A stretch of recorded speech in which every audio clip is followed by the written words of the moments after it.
ಪುಟ್ಟರಂಗ ಶೆಟ್ಟಿ ಮಾನ್ಯ ಅಧ್ಯಕ್ಷರು Mysuru sales international limited Bengaluru ಹಾಗೂ ಮಾನ್ಯ ಶಾಸಕರು ವಿಧಾನಸಭೆ ಚಾಮರಾಜನಗರ ಕ್ಷೇತ್ರ ಶ್ರೀಯುತ ದರ್ಶನ್ ಧ್ರುವನಾರಾಯಣ್ ಮಾನ್ಯ ಶಾಸಕರು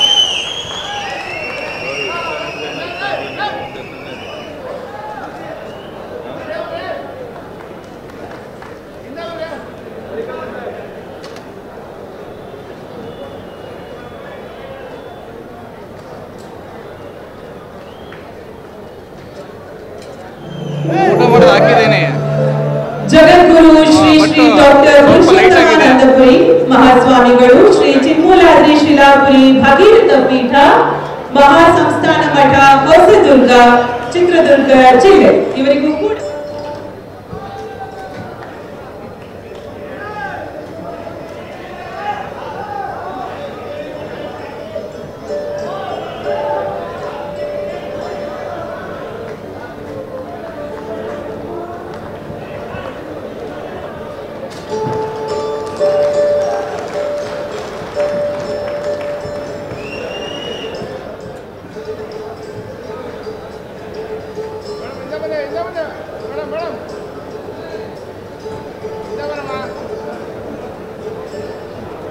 ಈ ಕಾರ್ಯಕ್ರಮದಲ್ಲಿ ಇನ್ನೋರ್ವ ವಿಧಾನ ಪರಿಷತ್ ಸದಸ್ಯರಾದ ಡಾಕ್ಟರ್ ಡಿ ತಿಮ್ಮಯ್ಯ ಸಾಹೇಬ್ ಆಗಮಿಸಿದ್ದಾರೆ. ಅವರಿಗೂ ಸಹ ತಮ್ಮೆಲ್ಲರ ಪರವಾಗಿ ಸ್ವಾಗತ. ಸನ್ಮಾರ್ಗದತ್ತ ಹೆಜ್ಜೆ ಹಾಕುವಲ್ಲಿ ನಾವೆಲ್ಲರೂ ಕೂಡ ಭಗೀರಥ ಪ್ರಯತ್ನವನ್ನ ಮಾಡೋಣ ಅಂತ ಹಣತೆಯನ್ನ ಬೆಳಗಿ ಕಾರ್ಯಕ್ರಮವನ್ನ ಉದ್ಘಾಟಿಸುತ್ತಿದ್ದಾರೆ. ಜೊತೆಗೆ ಶ್ರೀ ಭಗೀರಥ ಮಹರ್ಷಿಯ ಭಾವಚಿತ್ರಕ್ಕೆ ಅತಿಥಿ ಗಣ್ಯರೆಲ್ಲರೂ ಸೇರಿ ಪುಷ್ಪಾರ್ಚನೆಯನ್ನ ನೆರವೇರಿಸಬೇಕಾಗಿ ವಿನಂತಿಸಿಕೊಟ್ಟಿದ್ದೇವೆ. ಬಂಧುಗಳೇ, ಚಪ್ಪಾಳೆಯ ಶಂಕುಸ್ಥಾಪನೆಯ ಶಿಲೆಯ ನಾಮಫಲಕ ಅನಾವರಣಗೊಂಡಿದೆ. ಸನ್ಮಾನ್ಯ ಶ್ರೀಯುತ ಸಿದ್ದರಾಮಯ್ಯ ಅವರ ಅಮೃತ ಹಸ್ತದಿಂದ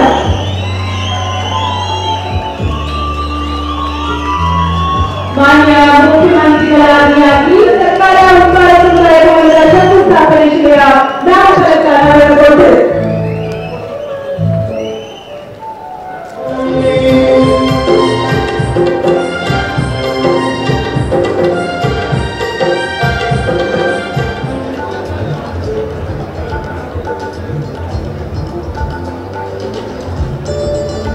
ತಾಲೂಕು ಕುರುಬ ಸಮಾಜದ ಬಂಧುಗಳಿಗೆ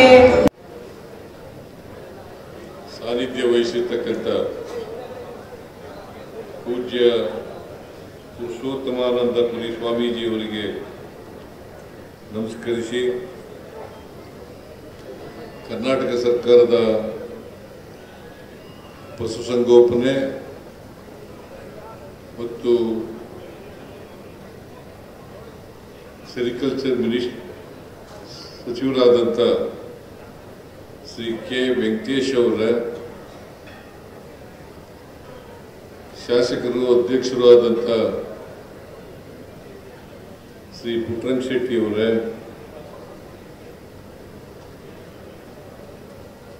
ಈ ಸಮಾರಂಭದಲ್ಲಿ ಅಧ್ಯಕ್ಷತೆ ವಹಿಸಿರ್ತಕ್ಕಂಥ ಶ್ರೀ ದರ್ಶನ್ ಧ್ರುವನಾರಾಯಣ್ ಅವರ,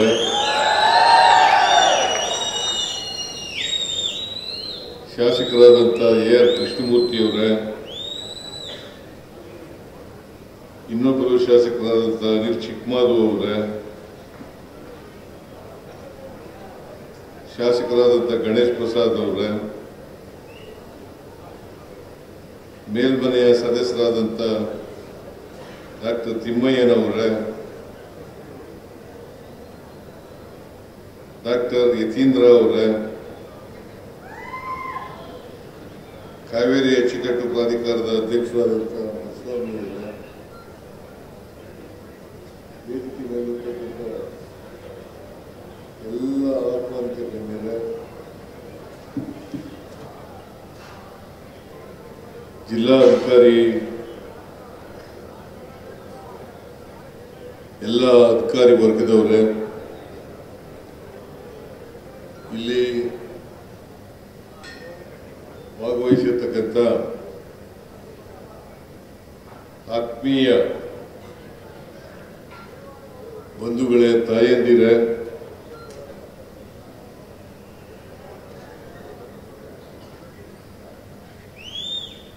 ಮಾಧ್ಯಮದ ಸ್ನೇಹಿತರು,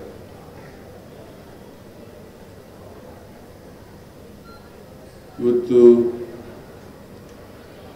ಸರ್ಕಾರದ ವತಿಯಿಂದ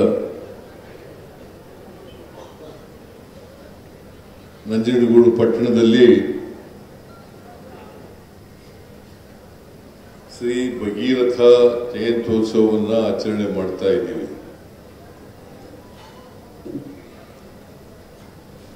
ಅದರ ಜೊತೆಯಲ್ಲೇ ಉಪ್ಪಾರ ಜನಾಂಗದ ಸಮುದಾಯ ಭವನವನ್ನು ಕೂಡ ಇವತ್ತು ವಿಜಯ ಪೂಜೆ ಮಾಡಿದ್ದೀವಿ. ಎರಡು ಕಾರ್ಯಕ್ರಮದಲ್ಲಿ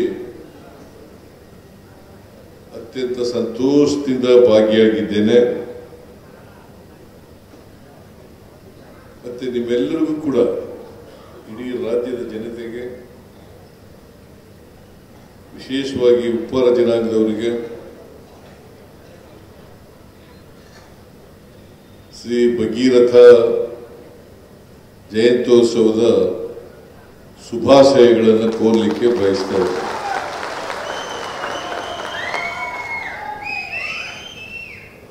ಕರ್ನಾಟಕ ಸರ್ಕಾರ ನಾವು ಯಾವತ್ತೂ ಕೂಡ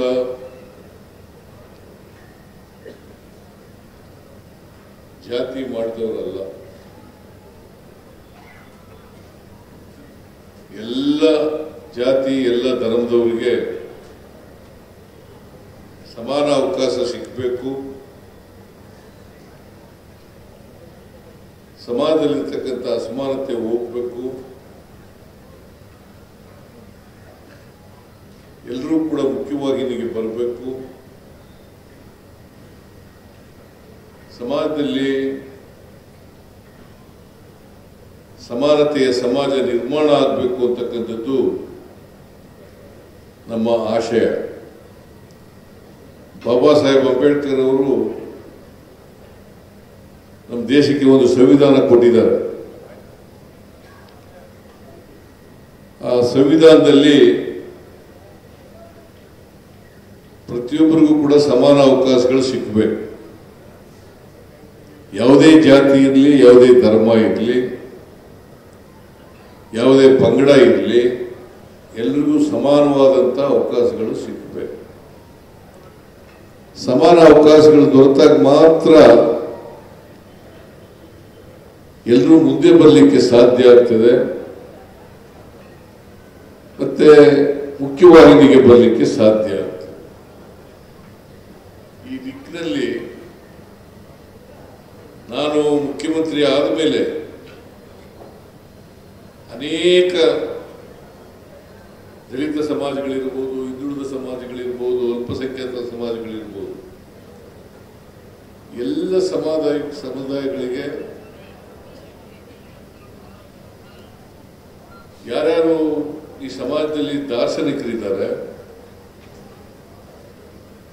ಸಮಾಜ ಸುಧಾರಕರಿದ್ದಾರೆ,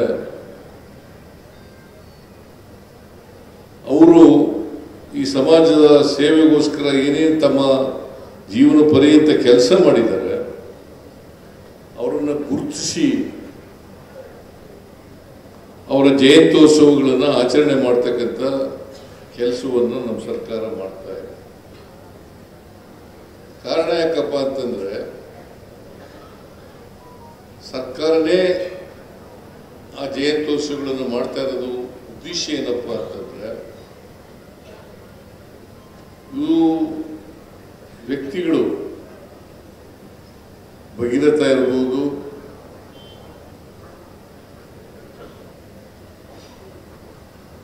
ರಾಣಿ ಚೆನ್ನಮ್ಮನವರು ಇರ್ಬೋದು, ಕನಕದಾಸರಿರ್ಬೋದು, ಇವರೆಲ್ಲರೂ ಕೂಡ ಯಾವುದೇ ಜಾತಿಗೆ ಯಾವುದೇ ಪ್ರಾಂತ್ಯಕ್ಕೆ ಸೀಮಿತವಾಗಿದ್ದವರಲ್ಲ. ಇವರು ಇಡೀ ಸಮಾಜದ ಬದಲಾವಣೆಯನ್ನು ಬಯಸಿದಂಥವ್ರು. ಈಗ ಬಸವಾದಿ ಶರಣರು ಸಮಾಜದಲ್ಲಿ ಜಾತಿ ಹೋಗಬೇಕು, ವರ್ಗ ಹೋಗಬೇಕು,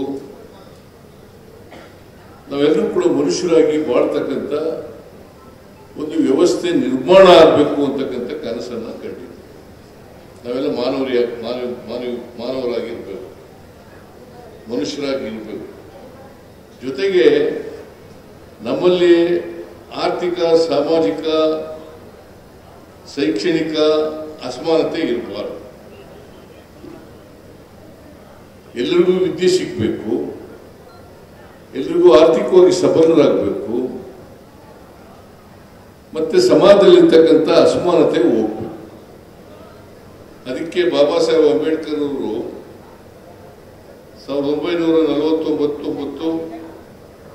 1949 ನವೆಂಬರ್ 25ನೇ ತಾರೀಕು ಕಾನ್ಸ್ಟಿಟ್ಯೂಂಟ್ ಅಸೆಂಬ್ಲಿನಲ್ಲಿ ಒಂದು ಭಾಷಣ ಮಾಡಿದ್ದಾರೆ. ಏನ್ ಭಾಷಣ ಅಂತಂದ್ರೆ, ನಾವು 1950 ಜನವರಿ 26ನೇ ತಾರೀಕು ಸಂವಿಧಾನ ಜಾರಿಗೆ ಬರ್ತದೆ. 1950 ಜನವರಿ 26ನೇ ತಾರೀಕು ಜಾರಿಗೆ ಬರ್ತದೆ. ಆ ಜಾರಿಗೆ ಬಂದಾಗ ನಾವು ವೈರುಧ್ಯತೆ ಇರ್ತಕ್ಕಂಥ ಸಮಾಜಕ್ಕೆ ಕಾಲಿಡ್ತಾ ಇದ್ದೀವಿ. ಸಮಾಜದಲ್ಲಿ ಸಾಮಾಜಿಕ ಅಸಮಾನತೆ ಇದೆ, ಆರ್ಥಿಕ ಅಸಮಾನತೆ ಇದೆ, ಶೈಕ್ಷಣಿಕ ಅಸಮಾನತೆ ಇದೆ, ರಾಜಕೀಯ ಅಸಮಾನತೆ ಇದೆ. ಎಲ್ಲಿವರೆಗೆ ಈ ಅಸಮಾನತೆ ಮುಂದುವರಿತದೆ ಅಲ್ಲಿವರೆಗೆ ರಾಜಕೀಯ ಸ್ವಾತಂತ್ರ್ಯ ಸಾರ್ಥಕ ಆಗಿಲ್ಲ. ರಾಜಕೀಯ ಸ್ವಾತಂತ್ರ್ಯ ಸಾರ್ಥಕ ಆಗಬೇಕಾದ್ರೆ ಆ ಸೌಧ ಭದ್ರ ಬುನಾದಿಯ ಮೇಲೆ ನಿಂತ್ಕೋಬೇಕು ಅಂತಂದ್ರೆ ಅಸಮಾನತೆ ಹೋಗಲೇಬೇಕು. ಅಸಮಾನತೆ ಹೋಗದೇನೆ ಯಾರು ಅಸಮಾನತೆಯಿಂದ ನರಳುತ್ತಾ ಇದ್ದಾರೆ ಆ ಜನನೇ ನಾಳೆ ಈ ಸ್ವಾತಂತ್ರ್ಯದ ಸೌಧವನ್ನ ಧ್ವಂಸ ಮಾಡ್ತಾರೆ ಅಂತಕ್ಕಂಥ ಮಾತುಗಳನ್ನು ಅಂದ್ರೆ ಬಾಬಾ ಸಾಹೇಬ್ ಅಂಬೇಡ್ಕರ್ ಅವರು ಅಂದೇ ನಮಗೆ ಎಚ್ಚರಿಕೆ ಮಾತುಗಳನ್ನ ಕಾನ್ಸ್ಟಿಟ್ಯೂಂಟ್ ಅಸೆಂಬ್ಲಿನ ಭಾಷಣ ಮಾಡ್ತಾ ಇದ್ದಾರೆ. ಇದನ್ನ ನಾವು ಪ್ರತಿಯೊಬ್ಬರು ಕೂಡ ಗಮನದಲ್ಲಿ ಇಟ್ಕೋಬೇಕಾಗ್ತದೆ. ಈ ಜಾತಿ ವ್ಯವಸ್ಥೆಯ ಕಾರಣಕ್ಕೋಸ್ಕರ ಅಸಮಾನತೆ ನಿರ್ಮಾಣ ಆಗಿದೆ. ಚಿತ್ರವರ್ಣ ವ್ಯವಸ್ಥೆಯನ್ನ ನಿರ್ಮಾಣ ಮಾಡಿ ಬ್ರಾಹ್ಮಣರು, ಕ್ಷತ್ರಿಯರು, ವೈಶ್ಯರು, ಶೂದ್ರರು ಅಂತೇಳಿ ಮಾಡಿ ಮೊದಲಿನ 3 ವರ್ಗದವರಿಗೆ ಮಾತ್ರ ಶಿಕ್ಷಣ ಕಲಿತಕ್ಕಂಥ ಅವಕಾಶ ಇತ್ತು. ಬ್ರಾಹ್ಮಣರಿಗೆ, ಕ್ಷತ್ರಿಯರಿಗೆ, ವೈಶ್ಯರಿಗೆ. ಶೂದ್ರರಿಗೆ ಇರಲಿಲ್ಲ. ಶೂದ್ರರು ಸುಮಾರು ಹೆಚ್ಚು ಸಂಖ್ಯೆಯಲ್ಲಿ ಇರ್ತಕ್ಕಂಥ ಜನರು ಶೂದ್ರರು, ಹೆಚ್ಚು ಸಂಖ್ಯೆಯಲ್ಲಿ ಇರ್ತಕ್ಕಂಥವ್ರು. ದಲಿತರಿರ್ಬೋದು, ಹಿಂದುಳಿದವರು ಇರ್ಬೋದು, ಅಲ್ಪಸಂಖ್ಯಾತರಿರ್ಬೋದು, ಮತ್ತೆ ಎಲ್ಲ ಜಾತಿಯಲ್ಲಿ ಇರ್ತಕ್ಕಂಥ ಬಡವರು ಇರ್ಬೋದು. ಇವರು ಹೆಚ್ಚು ಜನ ಇರ್ತಕ್ಕಂಥದ್ದು. ಈ ಜಾತಿ ವ್ಯವಸ್ಥೆ ಕಾರಣದಿಂದ ನಮ್ಮಲ್ಲಿ ಶ್ರೇಣೀಕೃತ ವ್ಯವಸ್ಥೆ ನಿರ್ಮಾಣ ಆಯಿತು. ಈ ಶ್ರೇಣೀಕೃತ ವ್ಯವಸ್ಥೆಯ ಪರಿಣಾಮವಾಗಿ ಅಸಮಾನತೆ ನಿರ್ಮಾಣ ಆಯಿತು. ಎಲ್ಲರಿಗೂ ಸಮಾನ ಅವಕಾಶಗಳು ಸಿಕ್ಕಿದ್ರೆ ಈ ಅಸಮಾನತೆ ನಿರ್ಮಾಣ ಆಗಲಿಕ್ಕೆ ಸಾಧ್ಯ ಆಗ್ತಿರ್ಲಿಲ್ಲ. ಅದರಲ್ಲಿ ಹಿಂದುಳಿದವರು, ಬಹಳ ಅತಿ ಹಿಂದುಳಿದವರು, ಉಪ ಜನಾಂಗದವರು, ಬಹಳ ಅತಿ ಹಿಂದುಳಿದವರು, ಉಪ ಜನಾಂಗ. ಇವರು ಮೊದಲೇ ಬಡತನ, ನಿರುದ್ಯೋಗ, ಸಾಮಾಜಿಕವಾಗಿ ಸ್ವಾವಲಂಬನೆ ಇಲ್ಲದೆ ಇರ್ತಕ್ಕಂಥವರು. ಈ ವರ್ಗದ ಜನ ಶಿಕ್ಷಣ ಇಲ್ಲದಿರೋದ್ರಿಂದ ಅತಿ ಹಿಂದುಳಿದಿರಲಿಕ್ಕೆ ಕಾರಣ ಆಯಿತು. ಅದಕ್ಕೆ ಸ್ವಾಮೀಜಿಯವರು ಹೇಳಿದ್ರು, ಬಾಬಾ ಸಾಹೇಬ್ ಅಂಬೇಡ್ಕರ್ ಅವರು ಬಹಳ ಸ್ಪಷ್ಟವಾಗಿ ಹೇಳಿದ್ದಾರೆ, 3 ಮಂತ್ರಗಳನ್ನ ಅತಿ ಹಿಂದುಳಿದವರು ಯಾರ್ಯಾರು ಶೂದ್ರ ವರ್ಗದ ಜನ ಇದ್ದಾರೆ ಅವ್ರಿಗೆಲ್ರಿಗೂ ಕೂಡ 3 ಮಂತ್ರಗಳನ್ನ ಹೇಳ್ಕೊಟ್ಟಿದ್ದಾರೆ. ಒಂದು ಶಿಕ್ಷಣ ಆಗಬೇಕು, ಎರಡನೇದು ಸಂಘಟನೆ ಆಗಬೇಕು, ಮೂರನೇದು ಹೋರಾಟ ಆಗಬೇಕು. ಶಿಕ್ಷಣ, ಸಂಘಟನೆ, ಹೋರಾಟ, ಇವು 3 ನಾವು ಅಳವಡಿಸಿಕೊಳ್ಳದೆ ಹೋದರೆ ನಾವು ಮೇಲಕ್ಕೆ ಬರಲಿಕ್ಕೆ ಸಾಧ್ಯ ಆಗಲ್ಲ. ಈಗ ನಾನು ಮುಖ್ಯಮಂತ್ರಿ ಆದಮೇಲೆ 2013ರಿಂದ 2018ರವರೆಗೆ ಮುಖ್ಯಮಂತ್ರಿ ಆದಮೇಲೆ ಈ ಭಗೀರಥ ಜಯಂತಿಯನ್ನು ಆಚರಣೆ ಮಾಡ್ತಕ್ಕಂಥದ್ದನ್ನು ಪ್ರಾರಂಭ ಮಾಡ್ತಾರೆ. ಭಗೀರಥ ಜಯಂತಿಯನ್ನು ಆಚರಣೆ ಮಾಡಿ, ಇವರು ಈ ಉಪ್ಪಾರ ಜನಾಂಗದವರ ಆರಾಧ್ಯ ದೇವತೆ ಭಗೀರಥ. ಇವ್ರ ಜಯಂತಿಯನ್ನು ಯಾಕೆ ಮಾಡದೆ ಅಂತಂದ್ರೆ, ಸರ್ಕಾರದಿಂದಲೇ ಯಾಕೆ ಮಾಡದೆ ಅಂತಂದ್ರೆ, ಭಗೀರಥ ಬರೀ ಉಪ್ಪಾರ ಸಮಾಜಕ್ಕೆ ಅಷ್ಟೇ ಸೀಮಿತ ಅಲ್ಲ, ಇಡೀ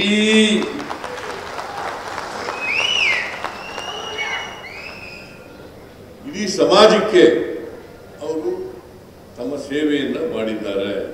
ಅದಕ್ಕೋಸ್ಕರ ಸರ್ಕಾರ ಮಾಡಿದ್ರೆ ಯಾವುದೋ ಒಂದು ಜಾತಿ ಧರ್ಮಕ್ಕೆ ಸೀಮಿತ ಆಗದೇನೆ ಅವರು ಇಡೀ ಜನಾಂಗದ ಭಾಗ ಆಗ್ತಾರೆ ಅಂತಕ್ಕಂಥ ಕಾರಣದಿಂದ ಈ ಜಯಂತಿಯನ್ನ ಆಚರಣೆ ಮಾಡ್ತಕ್ಕಂಥದ್ದು.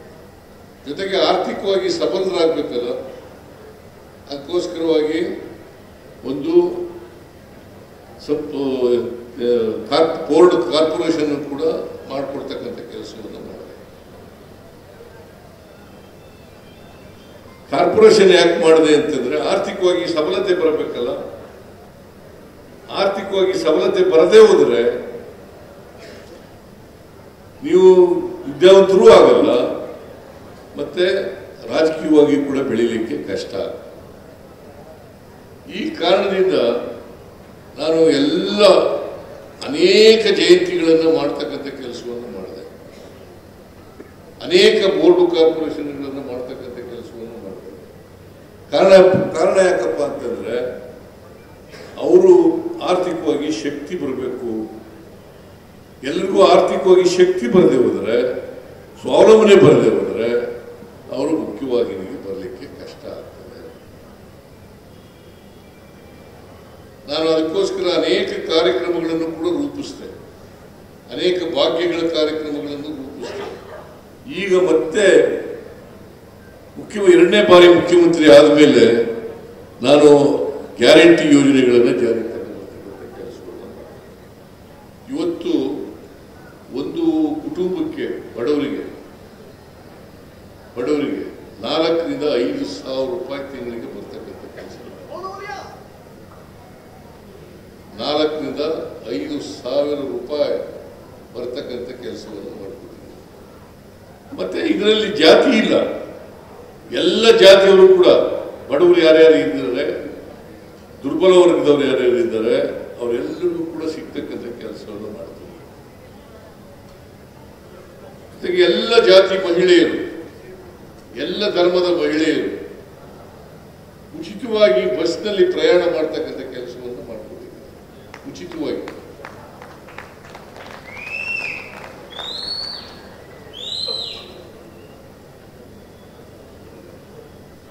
ಸುಮಾರು ಈಗಾಗಲೇ 500 ಕೋಟಿಗೂ ಹೆಚ್ಚು 500 ಕೋಟಿ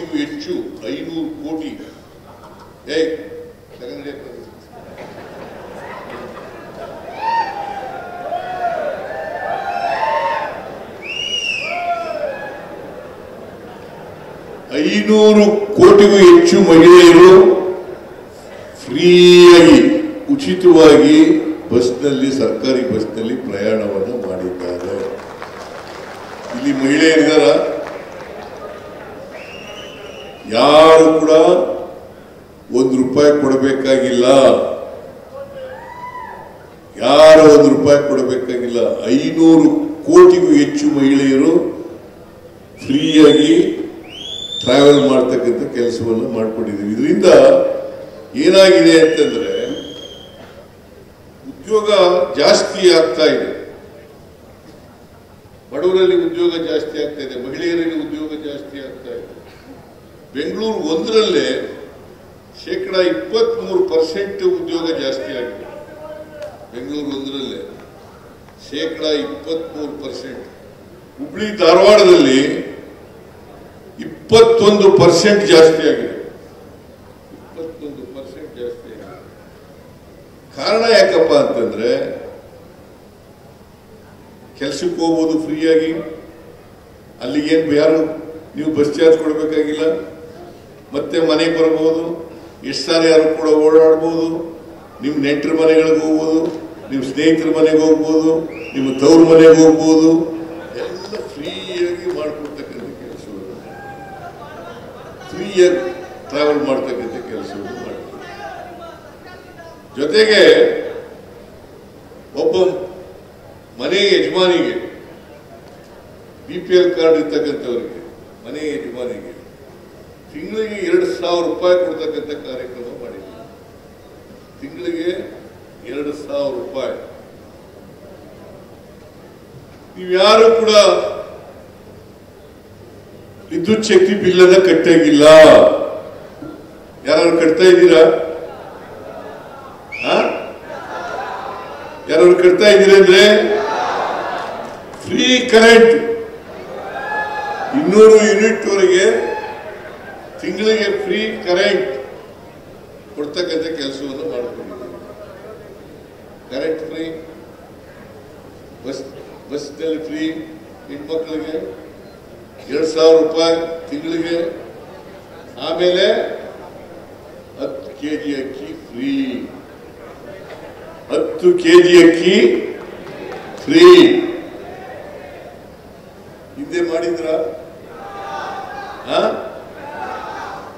ನೀವು ಇದನ್ನೆಲ್ಲ ಅರ್ಥ ಮಾಡ್ಕೋಬೇಕು. ಯಾಕೆ ಮಾಡಿದ್ದೀನಿ ಅಂತಂದ್ರೆ ಬಡವರು ಕೂಡ ಆರ್ಥಿಕವಾಗಿ ಸಾಮಾಜಿಕವಾಗಿ ಸಬಲರಾಗಬೇಕು. ಬಡತನ ಸುಮ್ಮನೆ ಬರೀ ಮಾತಿನಲ್ಲಿ ಹೇಳೋದು ಹೋಗಲ್ಲ, ಜಾತಿ ಸುಮ್ಮನೆ ಹೋಗೋದಿಲ್ಲ. ಆರ್ಥಿಕವಾಗಿ ಸಬಲರಾದ್ರೆ, ಸಾಮಾಜಿಕವಾಗಿ ಸಬಲರಾದ್ರೆ, ಶೈಕ್ಷಣಿಕವಾಗಿ ಸಬಲರಾದ್ರೆ, ರಾಜಕೀಯವಾಗಿ ಸಬಲರಾದ್ರೆ ಈ ಬಡತನ ಹೋಗ್ಲಿಕ್ಕೆ ಸಾಧ್ಯ ಆಗ್ತದೆ, ಜಾತಿ ವ್ಯವಸ್ಥೆ ಹೋಗ್ಲಿಕ್ಕೆ ಸಾಧ್ಯ ಆಗ್ತದೆ, ವರ್ಗ ವ್ಯವಸ್ಥೆ ಹೋಗ್ಲಿಕ್ಕೆ ಸಾಧ್ಯ ಆಗ್ತದೆ. ಇಲ್ಲರೂ ಈ ಬಡತನ ಹೋಗ್ಲಿಕ್ಕೆ ಸಾಧ್ಯ ಆಗ್ತದೆ, ಜಾತಿ ವ್ಯವಸ್ಥೆ ಹೋಗ್ಲಿಕ್ಕೆ ಸಾಧ್ಯ ಆಗ್ತದೆ, ವರ್ಗ ವ್ಯವಸ್ಥೆ ಹೋಗ್ಲಿಕ್ಕೆ ಸಾಧ್ಯ ಆಗ್ತದೆ. ಇಲ್ಲರೂ ಹೋಗಲ್ಲ. ಆಮೇಲೆ ನಿರುದ್ಯೋಗಿ ಯುವಕರಿಗೆ ಅವರಿಗೆ ಯುವ ನಿಧಿ ಕಾರ್ಯಕ್ರಮವನ್ನು ಜಾರಿಗೆ ತಗೊಂಡಿದೆ.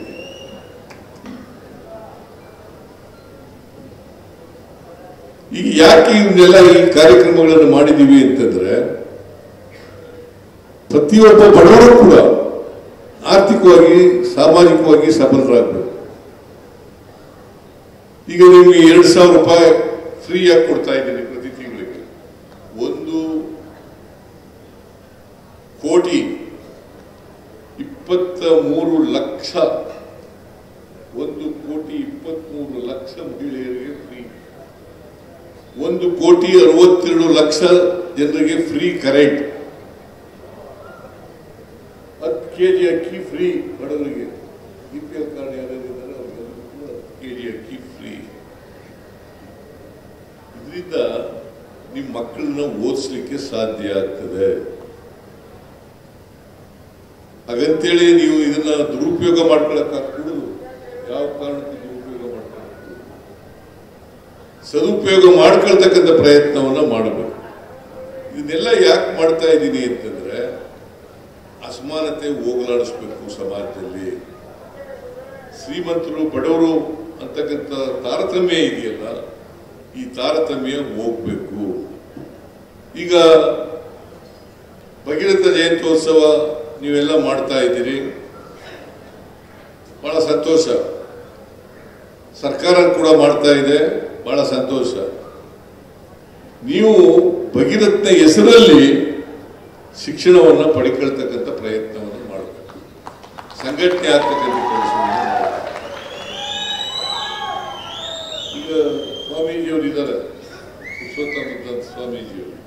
ನಿಮ್ಮ ಗುರುಗಳು. ಶಿಕ್ಷಣ ಸಿಗದೆ ಹೋದರೆ ಸ್ವಾಮೀಜಿ ಯಾರು ಕೂಡ ಮೇಲಕ್ಕೆ ಬರಲಿಕ್ಕೆ ಸಾಧ್ಯ, ಸ್ವಾಭಿಮಾನ ಬರಲಿಕ್ಕೆ ಸಾಧ್ಯ. ಈಗ ನಾನೇ ಉದಾಹರಣೆ, ನಮ್ಮ ಮನೆಯಲ್ಲಿ 6 ಜನ ನಾವು ನಮ್ಮ ತಂದೆ ತಾಯಿಗೆ ಇದ್ದಂತ ಮಕ್ಕಳು. 6 ಜನದಲ್ಲಿ ನಾವು ಒಬ್ಬ ಮಾತ್ರ ಓದ್ತೆ, ಇನ್ನು 5 ಜನ ಓದ್ಲಿಲ್ಲ. ಅವ್ರು ಊರಿನಲ್ಲೇ ಇರ್ಬೇಕಾದ ಪರಿಸ್ಥಿತಿ. ನಾನು ಓದೋದ್ರಿಂದ ಇವತ್ತು ಲಾಯರ್ ಆಗಿದೆ, MLA ಆದೆ, ಮಂತ್ರಿ ಆದೆ,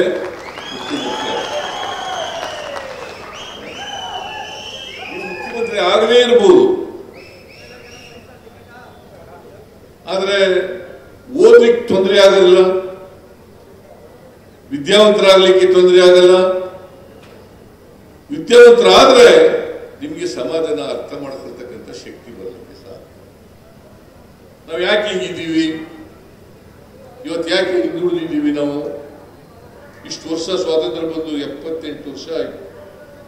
78 ವರ್ಷ ಆದ್ರೂ ಕೂಡ ಯಾಕೆ ಹಿಂದುಳಿದಿದ್ದೀವಿ?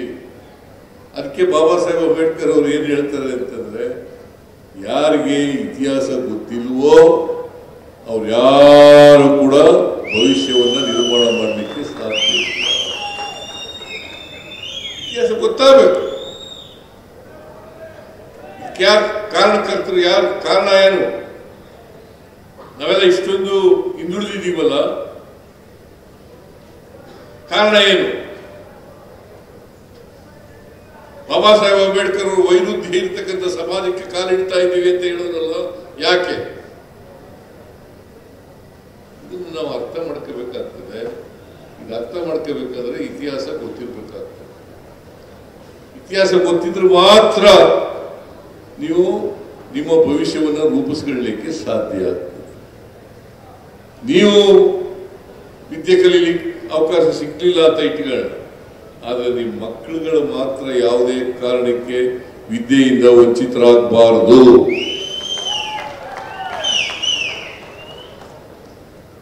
ಅದಕ್ಕೆ ನಾನು ಹಳ್ಳಿಗಾಡಿನಲ್ಲಿ ಪ್ರತಿಯೊಂದು ಹೋಬಳಿಗೊಂದು ವಸತಿ ಶಾಲೆ ಇರಬೇಕು ಅಂತ ತೀರ್ಮಾನ ಮಾಡಿದೆ.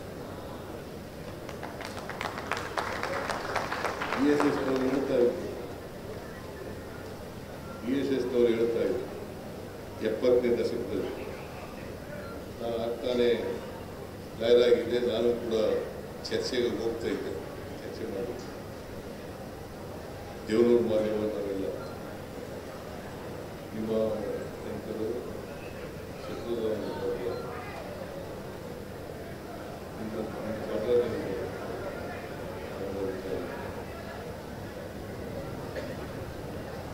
ಆಗ DSS ಪ್ರಾರಂಭ ಆಯ್ತು. ಅವರು ಒಂದು ಘೋಷಣೆ ಮಾಡ್ತಾ ಇದ್ರು. ಸ್ಲೋಗನ್ ಏನಪ್ಪಾ ಅಂತಂದ್ರೆ, ನಮಗೆ ಎಂಡ ಬೇಡ, ಶಿಕ್ಷಣ ಬೇಕು, ರೆಸಿಡೆನ್ಸಿಯಲ್ ಶಾಲೆ ಬೇಕು. ನಾನು ಅದನ್ನು ತಲೆಯಲ್ಲಿ ಇಟ್ಕೊಂಡಿದ್ದೆ. ನಾನು ಮುಖ್ಯಮಂತ್ರಿ ಆದಮೇಲೆ, ನಮ್ಮನ್ನ ಹಣಕಾಸಿನ ಮಂತ್ರಿ ಆದಮೇಲೆ ಮೊದಲೇ ಕೆಲಸ ಮಾಡಿದ್ರು 94-95ರಲ್ಲಿ ರೆಸಿಡೆನ್ಸಿಯಲ್ ಶಾಲೆಗಳನ್ನು ತೆಗಿತಕ್ಕಂಥ ಮೊರಾರ್ಜಿ ರೆಸಿಡೆನ್ಸಿಯಲ್ ಶಾಲೆಗಳನ್ನು ತೆರೀತಕ್ಕಂಥದ್ದು. ಇವತ್ತು ಹೊಸ ಹೋಬಳಿ ಒಂದು ರೆಸಿಡೆನ್ಸಿಯಲ್ ಶಾಲೆಗಳಿದ್ರೆ ಅದು ನಮ್ಮ ಸರ್ಕಾರದ ಕಾಂಟ್ರಿಬ್ಯೂಷನ್ ಅಂತಕ್ಕಂಥ ಮಾತುಗಳನ್ನು ಹೇಳಲಿಕ್ಕೆ ಬಯಸ್ತೇನೆ.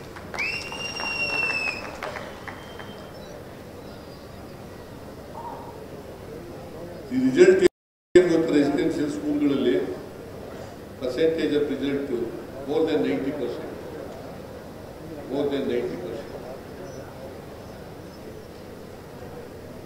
ನಾನು ಯಾಕೆ ಮಾಡಿದೆ ಅಂತಂದ್ರೆ, ಹಳ್ಳಿಗಾಡಿನ ಮಕ್ಕಳು ಕೂಡ ಗುಣಮಟ್ಟದ ಶಿಕ್ಷಣ ಸಿಕ್ಕಬೇಕು. ಅವರು ಪ್ರತಿಯೊಬ್ಬರಿಗೂ ಕೂಡ ಗುಣಮಟ್ಟದ ಶಿಕ್ಷಣ ಸಿಕ್ಕಬೇಕು.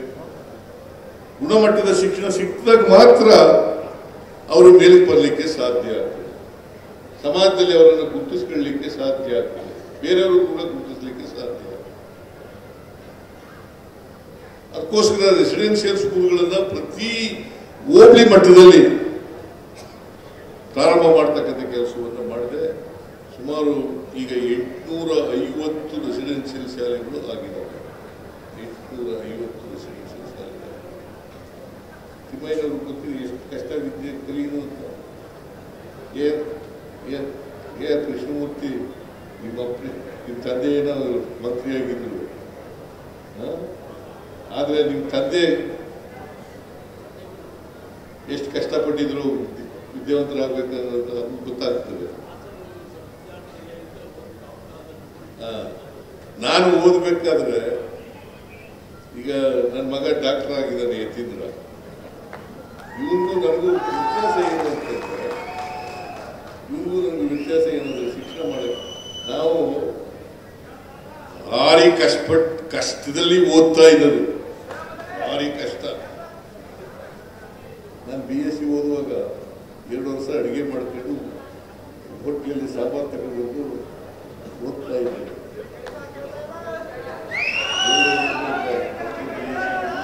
BScನಲ್ಲಿ first year BSc, second year BScನಲ್ಲಿ ಅಡುಗೆ ಮಾಡ್ಕೊಂಡು ರೂಮ್ ಮಾಡ್ಕೊಂಡು ಹೋಟ್ಲಲ್ಲಿ ಸಾಂಬಾರು ತಗೊಂಡು ಊಟ ಮಾಡ್ಕೊಂಡು ಕಾಲೇಜ್ಗೆ ಹೋಗ್ತಿದ್ದೆ. ಅಡುಗೆ ಮಾಡಿ ನಾನು ಏನೋ ಲಕ್ಕಿಲಿ ನನಗೆ ಇನ್ನೊಬ್ಬ ರೂಮ್ಮೇಟ್ ಇದ್ದ. ಅವನು ಸಾಂಬಾರು ತಗೊಂಡ್ಬರೋದು, ನಾನು ಅಡುಗೆ ಮಾಡೋದು, ಅನ್ನ ಬೇಯಿಸೋದು. ಇದು 2 ವರ್ಷ ನಡೀತಾ. ಆಮೇಲೆ ಬೇಸರಾಗಿ ಬಿಟ್ಬಿಟ್ಟು ದೊಡ್ಡ ಮೆಸ್ ಸೇರ್ಕೊಂಡು ಆಗ 35 ರೂಪಾಯಿ, ನಮ್ಮ ಅಪ್ಪ 100 ರೂಪಾಯಿ ಕೊಡ್ಬೇಕಾದ್ರೆ ಏನು ಭಾರಿ ಜುಗ್ಗಾಟ ಮಾಡಿ ಕೊಡೋದು. 100 ರೂಪಾಯಿ ನಮ್ಮ ಒಂದಷ್ಟು ದುಡ್ಡು ಕೊಡೋದು. ಇಲ್ಲೇ ಹೋಗಿದ್ರೆ ಓದಕ್ಕೆ ಹಾಕಿದ್ದಿಲ್ಲ ಅನ್ನೋ ಕಾಣಿಸುತ್ತೆ. ಈಗ ಕಾಲಕ್ಕೂ ಆ ಕಾಲ ನಾವು ಓದ್ತಿದ್ದ ಕಾಲಕ್ಕೂ ಅದಕ್ಕಿಂತ ಹಿಂದೆ, ಅದರಿಂದ ಹಿಂದೆ ರಾಚಯ್ಯನವರು ಓದ್ತಿದ್ದಂಥ ಕಾಲಕ್ಕೂ ಬಹಳ ವ್ಯತ್ಯಾಸಗಳಿದೆ. ಈಗಿನ ಕಾಲಕ್ಕೂ ಆಗಿನ ಕಾಲಕ್ಕೂ ಬಹಳ ವ್ಯತ್ಯಾಸಗಳಿದೆ. ಈಗ ಇಷ್ಟೆಲ್ಲ ಅವಕಾಶಗಳು ಸೌಲಭ್ಯಗಳು ಇದ್ದಾಗಲೂ ಕೂಡ ನೀವು ವಿದ್ಯಾವಂತರಾಗಲಿಲ್ಲ ಅಂತಂದ್ರೆ ಏನು ಪ್ರಯೋಜನ? ಉಪ್ಪಾರ ಜನಾರ್ದನ ಸ್ವಾಮೀಜಿ ಬಹಳ ವಿದ್ಯೆಯಲ್ಲಿ ಹಿಂದುಳಿದಿದ್ದಾರೆ, ಆರ್ಥಿಕವಾಗಿ ಹಿಂದುಳಿದಿದ್ದಾರೆ, ಸಾಮಾಜಿಕವಾಗಿ ಹಿಂದುಳಿದಿದ್ದಾರೆ. ಅದಕ್ಕೆ ನನಗೆ ಉಪ್ಪಾರ ಜನಾಂಗವನ್ನ ST ಜನಾಂಗಕ್ಕಲ್ಲ, ST ಜನಾಂಗಕ್ಕೆ ಸೇರಿಸ್ಬೇಕು ಅಂತಕ್ಕಂಥ ಮಾತು ಹೇಳಿದ್ದಾರೆ. ನಾವು ಅದರ ಇದು ಎಂತಿದು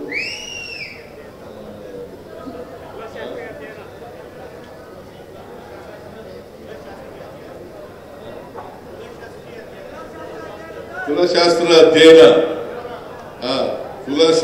ಅಧ್ಯಯನ ಮಾಡಿಸಿ ರಿಪೋರ್ಟ್ ಕೂಡ ಬಂದಿದೆ. ಅದು ಕ್ಯಾಬಿನೆಟ್ ತಗೊಬಂದು ಚರ್ಚೆ ಮಾಡಿ ಕೇಂದ್ರ ಸರ್ಕಾರಕ್ಕೆ ಶಿಫಾರಸು ಮಾಡತಕ್ಕಂಥ ಕೆಲಸವನ್ನ ಮಾಡ್ತೇವೆ. ಶಿಫಾರಸು ಮಾಡಬೇಕಲ್ವೇನ್ರಿ? ಸುಮ್ಮನೆ ಕೂತ್ಕೊಂಡಿದ್ದೀರಿ. ನಾವು ಇಲ್ಲಿ ಭಾಷಣ ಮಾಡೋದು, ನೀವು ಮನೆಗೆ ಹೋಗೋದು, ಎದ್ದು ಮನೆಗೆ ಹೋಗಿ.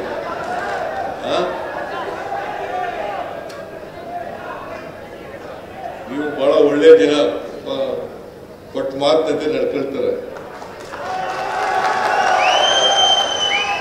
ನಾನು 3 ಸಾರಿ ವರ್ಣಾ ಕ್ಷೇತ್ರದಲ್ಲಿ ಗೆದ್ದಿದ್ದೀನಿ. ನಾನು ಚಾಮುಂಡೇಶ್ವರದಲ್ಲಿ ಅಷ್ಟೊಂದು ಉಪ್ಪಾರ ಜನಾಂಗ ಇರಲಿಲ್ಲ. ವರ್ಣಾ ಕ್ಷೇತ್ರದಲ್ಲಿ ಉಪ್ಪಾರ ಚೆನ್ನಾಗಿ ಜನಿಸ್ತಿದ್ದಾರೆ. ನಂಜನಗೂಡು ಕ್ಷೇತ್ರದಲ್ಲಿ ಜಾಸ್ತಿ ಇದ್ದಾರೆ. ಆಮೇಲೆ ಚಾಮರಾಜನಗರ ಕ್ಷೇತ್ರದಲ್ಲಿ ಜಾಸ್ತಿ ಇದ್ದಾರೆ.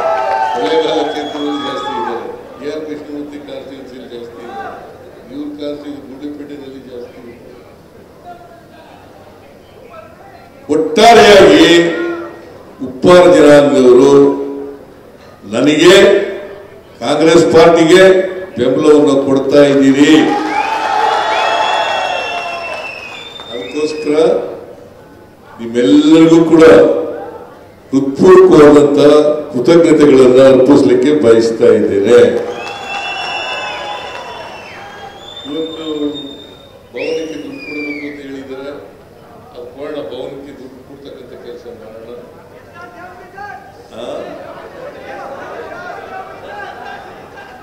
ಭವನಕ್ಕೆ ದುಡ್ಡು ಕೊಡೋಣ. ಎಲ್ಲೆಲ್ಲಿ ನೀವು ಭವನಗಳನ್ನು ಮಾಡ್ತೀರಿ ಅಲ್ಲೆಲ್ಲ ಕಡೆ ದುಡ್ಡು ಕೊಡ್ತಕ್ಕಂಥ ಕೆಲಸ.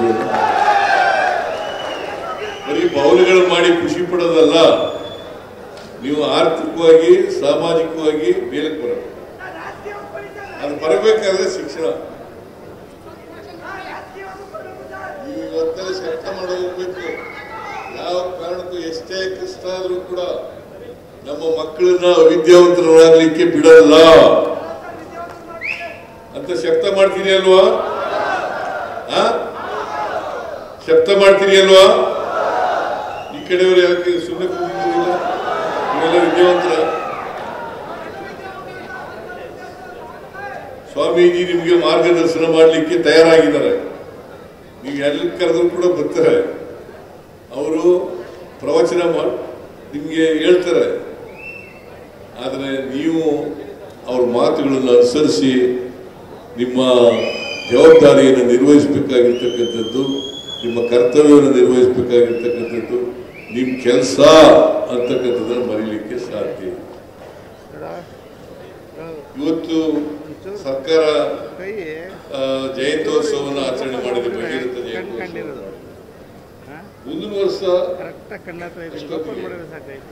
ನಾವೆಲ್ಲರೂ ಕೂಡ ನೀವು ಆತ್ಮಾವಲೋಕನ ಮಾಡ್ಕೋಬೇಕು.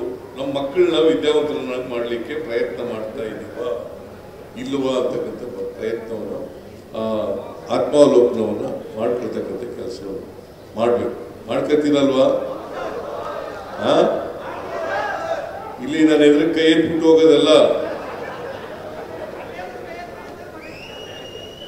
ಸೊ ನಾನು ನಿಮ್ ಜೊತೆ ಇದ್ದೇನೆ. ನೀವು ಬೇಕಾದಂತ ಎಲ್ಲ ಕೆಲಸಗಳನ್ನು ಕೂಡ ಮಾಡ್ಕೊಳ್ಳಿ ತಯಾರಾಗಿದ್ದೇನೆ. ನೀವು ನಮ್ಮ ಜೊತೆ ಇರ್ತಕ್ಕಂಥ ಕೆಲಸವನ್ನು ಮಾಡ್ತೀರಿ ಅಲ್ವಾ? ಮೈಸೂರು ಜಿಲ್ಲೆಯಲ್ಲಿ ಮಾಡಿದ್ದೀರಿ, ಬೇರೆ ಜಿಲ್ಲೆಗಳಲ್ಲೂ ಕೂಡ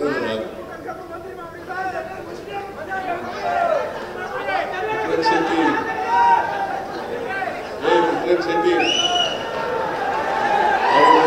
ಮಾಡಿದವರು ಯಾರು?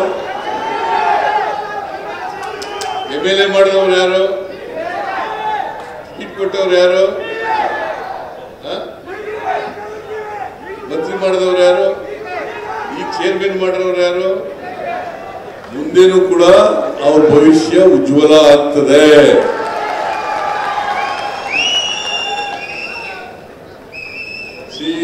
ಒಬ್ಬ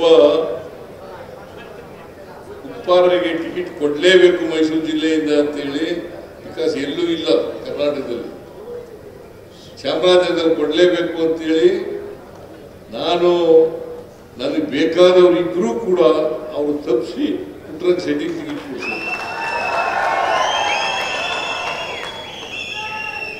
ಲಕ್ಕಿಲಿ ಈಗ 4 ಸಾರಿ MLA ಆಗಿದ್ದಾರೆ, ರಾಜಕೀಯವಾಗಿ ಬೆಳೆದಿದ್ದಾರೆ. ಅದಂತೇಳಿ ಬೇರೆಯವರು ಕೂಡ ಪುಟ್ಟರಂಗ ಶೆಟ್ಟಿ ತರನೇ ರಾಜಕೀಯವಾಗಿ ಬೆಳಿಲಿಕ್ಕೆ ಪ್ರಯತ್ನವನ್ನು ಮಾಡಬೇಕು. ಇಲ್ಲಿ ಲತಾ ಶೆಟ್ಟಿ ಇದ್ದಾರೆ. ನಿಮಗೆ ಜಿಲ್ಲಾ ಪಂಚಾಯತಿ ಅಧ್ಯಕ್ಷರು ಮಾಡಿದವರು ಯಾರಮ್ಮ? ಲತಾ ಶೆಟ್ಟಿ ಜಿಲ್ಲಾ ಪಂಚಾಯತಿ ಅಧ್ಯಕ್ಷರಿಗೆ ಮಾಡಿದ್ದು ನಾನೇ. ನನ್ಗೆ ಏನಪ್ಪಾ ಅಂತಂದ್ರೆ, ನೀವೆಲ್ಲರೂ ತಳ ಸಮುದಾಯದ ಜನ, ನೀವು ಆರ್ಥಿಕವಾಗಿ ಸಾಮಾಜಿಕವಾಗಿ ಹಿಂದುಳಿದಿರ್ತಕ್ಕಂಥ ಜನ, ನೀವು ಮೇಲಕ್ಕೆ ಬಂದ್ರೆ ಅದಕ್ಕಿಂತ ಸಂತೋಷ ಆಗತಕ್ಕಂಥದ್ದು ಬೇರೆ ಇನ್ನೊಂದಿಲ್ಲ, ತೃಪ್ತಿ ಆಗ್ತಕ್ಕಂಥದ್ದು ಬೇರೆ ಒಂದಿಲ್ಲ. ಮಾತುಗಳನ್ನು ಹೇಳಲಿಕ್ಕೆ ಬಯಸ್ತೇನೆ. ಅದರಿಂದ ನಾವು ಈ ಜಯಂತ್ಯೋತ್ಸವವನ್ನು ಮಾಡ್ತಕ್ಕಂಥದ್ದು ನಿಮ್ಮಲ್ಲಿ ಸಂಘಟನೆ ಹೆಚ್ಚಾಗಬೇಕು, ಶಿಕ್ಷಣ ಹೆಚ್ಚಾಗಬೇಕು, ಹೋರಾಟ ಮಾಡ್ತಕ್ಕಂಥ ಮನೋಭಾವ ಬರಬೇಕು ಅಂತಕ್ಕಂಥ ಉದ್ದೇಶದಿಂದ ಈ ಜಯಂತ್ಯೋತ್ಸವಗಳನ್ನು ಮಾಡ್ತಾ ಇರ್ತಕ್ಕಂಥದ್ದು. ತಾವೆಲ್ಲರೂ ಕೂಡ ಆ ದಾರಿನಲ್ಲಿ ನಡೀತಕ್ಕಂಥ ಪ್ರಯತ್ನವನ್ನು ಮಾಡಬೇಕು ಅಂತ ಹೇಳಿ, ಅದೇ ಭಗೀರಥನಿಗೆ ಸಲ್ಲಿಸ್ತಕ್ಕಂಥ ಗೌರವ ಅಂತಕ್ಕಂಥದ್ದನ್ನು ತಿಳ್ಕೋಬೇಕಾಗ್ತದೆ. ಇವತ್ತು ಸರ್ಕಾರ ಜಯಂತ್ಯೋತ್ಸವವನ್ನು ಬಹಳ ಶ್ರದ್ಧೆಯಿಂದ ಬದ್ಧತೆಯಿಂದ ಮಾಡ್ತಾ ಇದೆ. ತಾವೆಲ್ಲರೂ ಕೂಡ ಭಾಗವಹಿಸಿದ್ದೀರಿ. ನಿಮ್ಗೆಲ್ರಿಗೂ ಕೂಡ ಶುಭವಾಗಲಿ ಅಂತಕ್ಕಂಥ ಮಾತುಗಳನ್ನ ಹೇಳಿ